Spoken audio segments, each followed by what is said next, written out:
It's January 2nd, and you already feel behind. Not because you missed anything, but because everyone else seems to have started. You wake up, scroll a little, and there it is. New routines, fresh goals, study plans. People acting like the year is already moving, and you're still trying to sit up.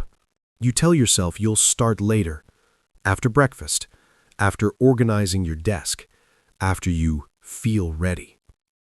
But underneath that, there's a quieter thought. I've already messed this up. You haven't even begun, and somehow you're already disappointed in yourself.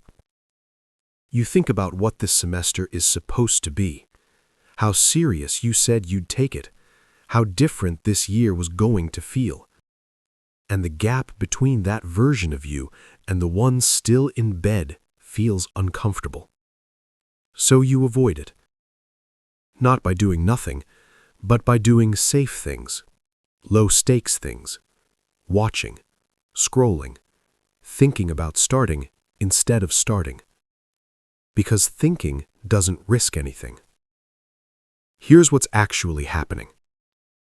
January 2nd isn't late, but it feels late because the moment the calendar flipped, your brain turned your expectations into a deadline. You didn't just imagine a new year, you imagined a new identity. Someone disciplined, focused, consistent. And now every hour that passes without proof of that identity feels like evidence that it's not real. So procrastination shows up as protection. If you don't start, you don't have to find out how hard it is.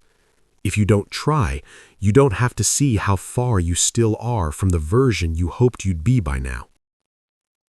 Avoidance isn't laziness here, it's self-preservation. But here's the uncomfortable part. The reason you feel behind isn't because time passed, it's because you're measuring yourself against a fantasy you never practiced being. You're judging your current self for not instantly becoming someone else. And every day you wait to feel ready, that fantasy gets heavier, more perfect, more intimidating, which makes starting feel even riskier. So January 2nd starts to feel like failure.